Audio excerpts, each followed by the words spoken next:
every minute, every second, and every hour, we are getting closer to that crucial first leg tie between the Black Stars of Ghana and the Super Eagles of Nigeria in Ghana for the first leg of the 2022 Qatar World Cup playoff.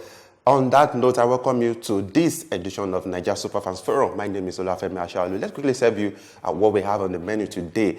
The Ghanaian coach, the new Ghanaian coach, Otto Addo, he has already hit the ground running. He has met with the coaching crew and the players that intend to build the team around for the two-leg against the Super Eagles of Nigeria. So the Ghanaians are already taking a step. And of course, the former GFA chairman, he said he's called for unity in Ghana so that they'll be able to beat their wives in quotes Nigeria. That's quite funny. And of course, we're looking at something that will be very, very much of interest to you. Juju, which is called Black Power. We'll be looking at if he can play a crucial game in the two-leg affair between Nigeria and Ghana. There's been a report of the use of Black Power among the Black Stars of Ghana, among the players. And some of them have said if that issue is not addressed, they won't be playing for the country. So we'll be looking at if that will be playing a role in the two-leg. And I have with me in the studio a regular place, a football herbalist, so to say. So we'll be digesting that, dissecting, I meant to say that for us. Kaido Gundari. I don't know about this part. Of course, we needed to bring in an expert so that I can actually break that data for us. My expertise does not extend to the realm of to the spiritual realm of football. Oh, okay. No. Thanks for asking. Okay. Anyway, so that is what we'll be looking at on the show today. Remember, we told you that we will bring you the build up to that crucial first leg and the second leg in Abuja. Closer to you. So just pull a seat to yourself and relax as we go on this journey together. We'll be back. Please stay with us.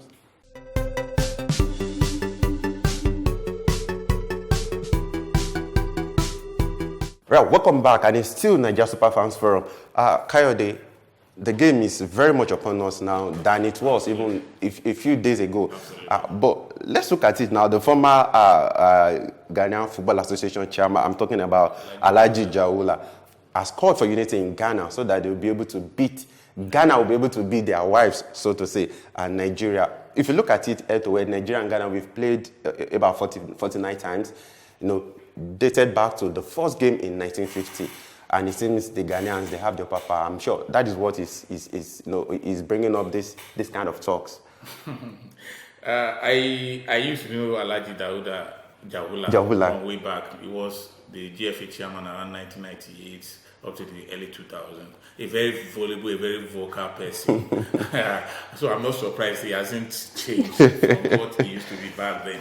But for me, I think he's just trying to play up. He's just trying to psych up the Black Stars. They would meet us. We'll be battle ready for them. Of course, what he's calling for is not alien to Nigeria. We also need unity. The players, the officials, the supporters, everybody. We all have to come together to make sure that we present a united front in order to deal with what I want to call the Ghana threat. Talking about records, see, the thing about records will only last until the next match is played. We have played Ghana more than any other team based on our rivalry and our relationship with them on the West African coast. So most of these results were those who were gotten in pre-independence Nigeria.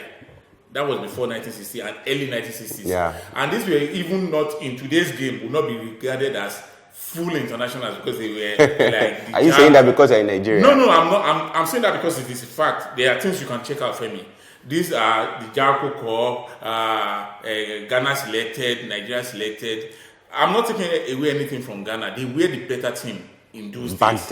Back then, they were the better team. But if you are going to use a benchmark from 1976, when Nigeria started playing in the AFCON fully, up to this present moment, I'm not sure they've had the upper hand on Nigeria. They've won a couple of very, very important games, I must admit, but it doesn't take away the fact that you cannot equate what we've had with them in the last 40 years or so or thereabout with what we had in the previous 20. So for me, it would be foolhardy to look at that result and say, Nigeria, let's just condemn Nigeria to a defeat. No, the president, I'm going biblical now. The Bible said there's a pharaoh who came into power and did not know Joseph. Yeah. So now the current crop of Nigerians they are ahistorical. They do not know what history was back then. So they just want to play now. And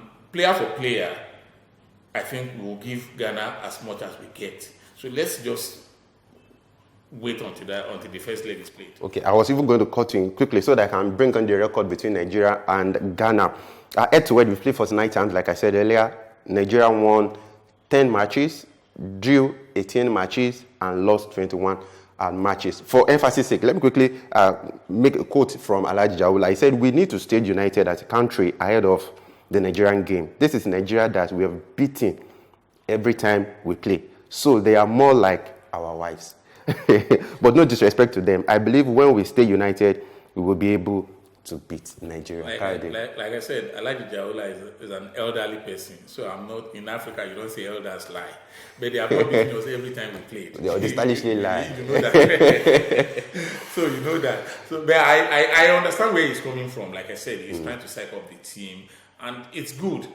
It's good. One thing I've seen that football is a weapon of unity. It brings everybody together. See, if you think Nigerians have issues, you wait until you go to Ghana. They also have divisions. They have issues. Certainly. Luckily, football is one of the... Over the years, the football has not been there. It's always been the factor that unifies everybody. If it's going to unify Ghana and also unify Nigeria, fine, why not? Let us wait and see who carries the day at the end of the day. But like I said, Alhaji Jaula. I do not agree with you. Perhaps he's a psychologist. Okay, Kayode, let's still talking about Ghana now. The GFA has summoned, I meant to say the Ghanaian Parliament have summoned the players who play at the 2021 AFCON. Remember, Ghana finished Group C with just a point. They did not win a game, and it's been touted as their worst AFCON performance ever. Now they've summoned the players, particularly Andre Ayew is going to visit the Parliament and talk about what happened in AFCON on behalf of the players. So they are taking this thing seriously. The Parliament has launched an investigation into that what they said very terrible performance in Cameroon. But let's look at the new coach now. Otoado has hit the ground running. They are preparing as much as we are. I don't even know, perhaps more than we are. He's met with the technical crew. Remember Chris Houghton, who is now the technical advisor. He's met with the Boateng and the rest of them. And the players that is planning to build the two-legged affair with now. So I don't think it's going to bring in a large number of players since it's just because it's just a two-legged affair. Now, let's look at it. Nigeria are also trying to, of course, Lookman is now in the camp already. We're also talking about bringing Olise from the championship. So let's look at the preparation. With Crystal Palace. Yeah, Crystal Palace rather. So now let's look at these two teams, the preparation now. How would you rate the preparation? Remember that the NFF officials and, of course, Iguavon Amuneke, they met with Super Eagles players in London just this week. How would you rate the preparation by the two teams? Yeah, even though it's unorthodox, this going to visit players by the federation and everything, my views about it, I do not subscribe to it. But it shows the seriousness that both countries are attaching to this World Cup ticket. Let me take you back to the Ghanaian Parliament. It's not new. In 1998, they did the same to his dad. Abedi when they went to the African Cup of Nations in Burkina Faso, which was just across the border from Ghana, they had, I think, their worst performance up to 2021 when they won one and drew and lost two, and they were eliminated. So they invited him to the Ghanaian Parliament. I remember because I was in Accra at that time. They invited him to the Ghanaian Parliament to come and give what his son is going to do almost 24 years later too. So I think it shows one thing: the seriousness with which Ghana take their football. I'm not sure Nigeria have done that before. Oh, if you can actually go that far. We have not done that before. It shows, and that's one thing I like about the Ghanaians. no caps. They take it serious because they know the value. They know the value of football, what sports can do, what the kind of weapon it is to forge the country together, and that's why they are trying to do everything that, you know what, we've lost the AFCON, we cannot afford to lose the World Cup ticket. Let's do whatever it's going to take. They are going to seek. They are going to consult widely with the player. They've asked the players' representative to come. They will seek diverse opinions to see what can be done before the World Cup. I want to see the same happening with Nigeria. That's one. Then going to the preparation so far, I am happy for Nigeria, but the truth is, we do not need Lookman. I'm happy he's in the field. Really? Yeah, we do not. See, the problem of Nigeria is not in the attack. It's the back line, the goalkeeping department, the goalkeeping department, and the midfield, because I see a situation where we depend too much on Ndidi. What about the defense? We've talked about that many That's times over. what I said. See, if you have the defense that we had at the AFCON, for me, wasn't too bad. If you look at the central defenders that we had at the AFCON, we had the Semi Ajayi, we had Chris Tekong, and we had Kenneth Omero.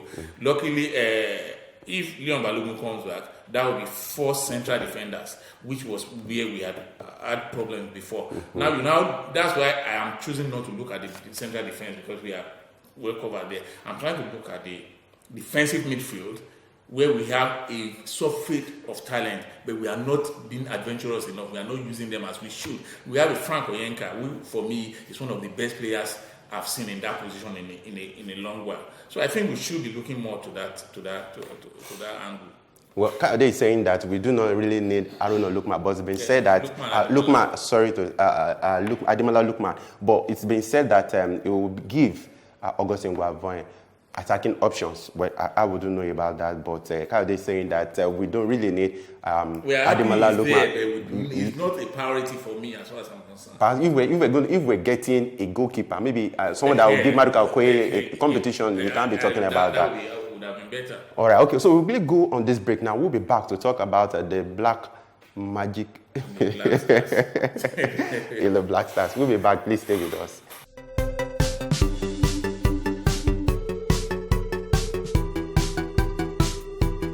Yeah, welcome back, and it's still Nigeria Superfans Forum.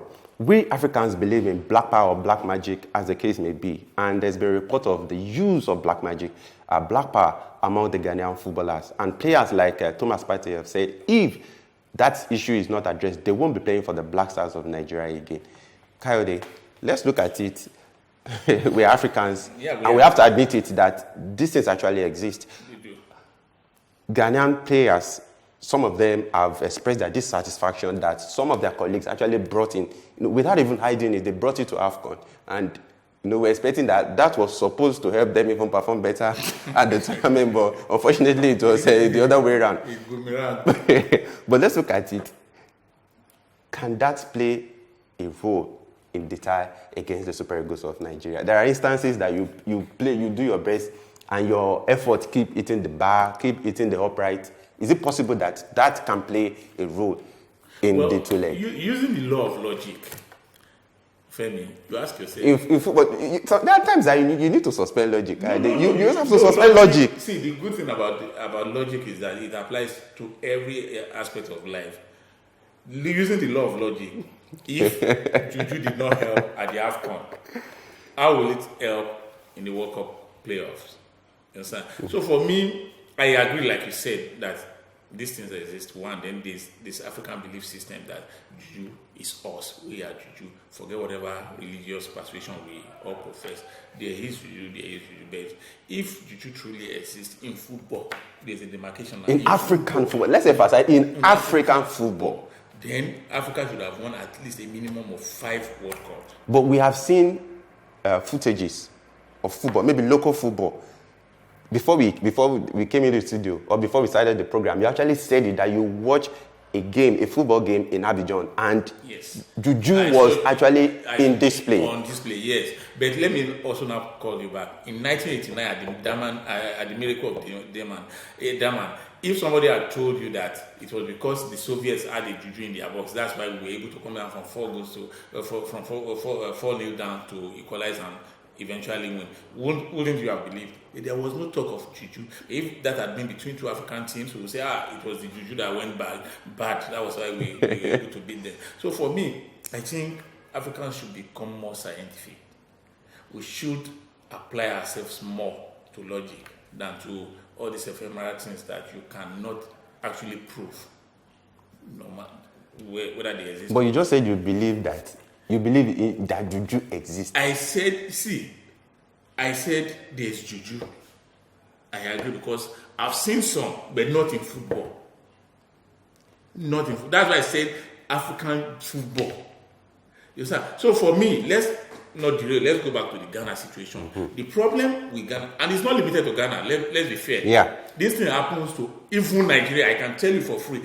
I've been in Super Eagles camps many times. I see the way the players behave to each other.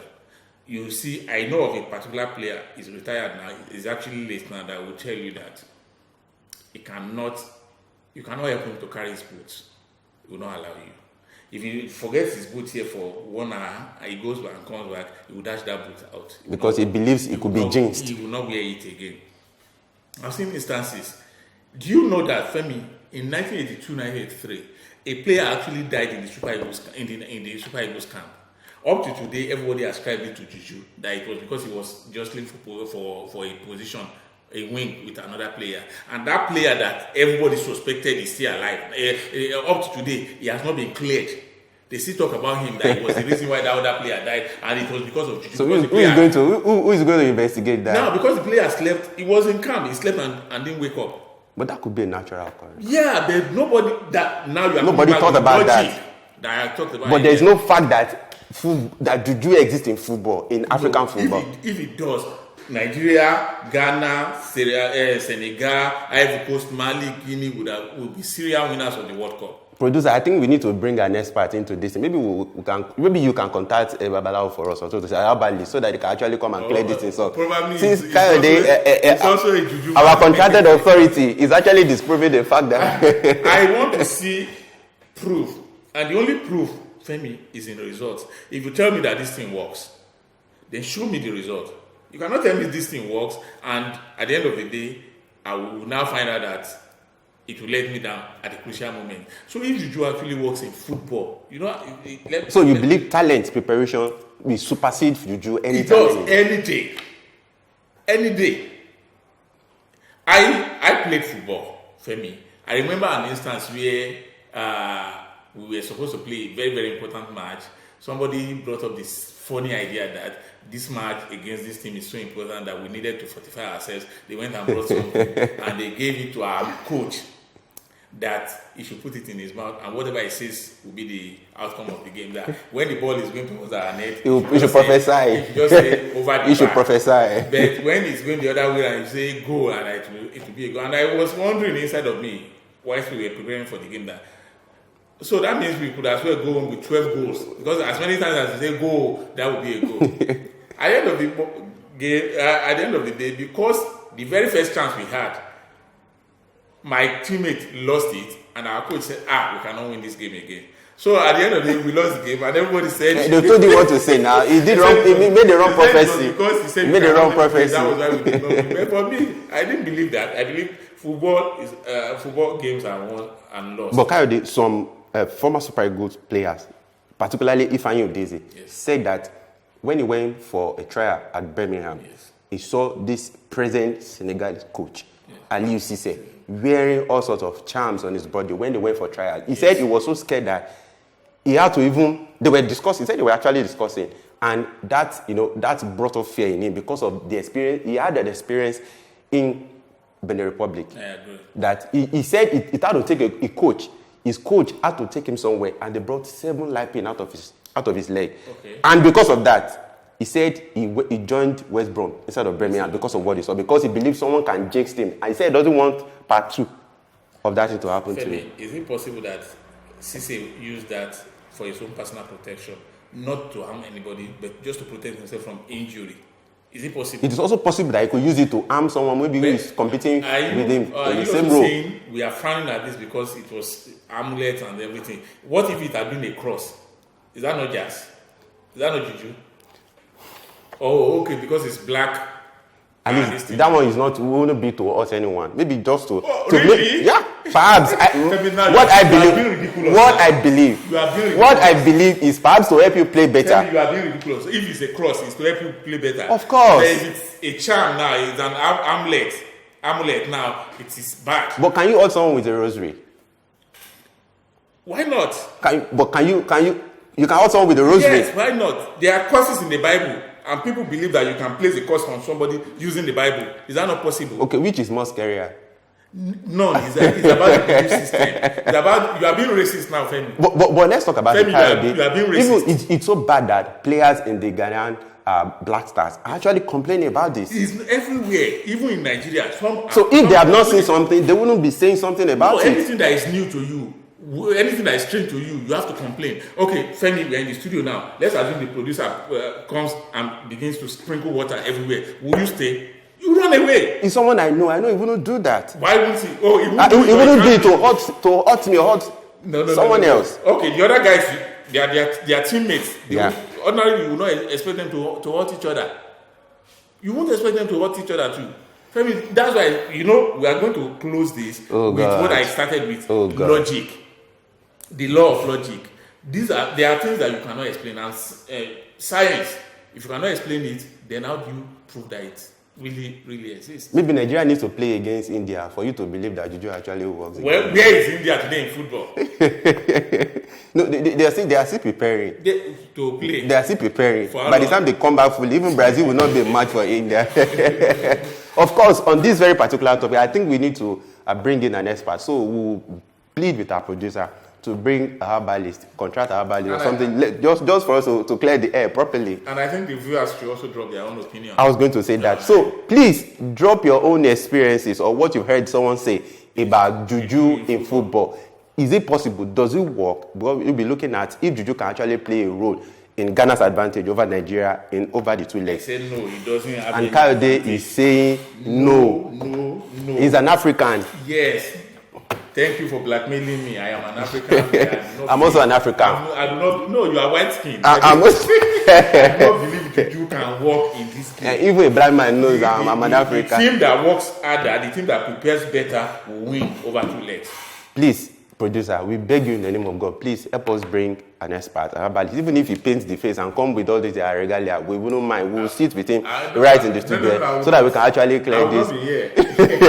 Because I will even actually leave the show. I will just leave the show. I will leave him Akade to argue that. Yes. So the herbalist Akade will argue this to you. Akade, once again, thank you for ever present on the show. Okay, please don't forget to drop your comments in the comment section, your experiences or what you've had someone say.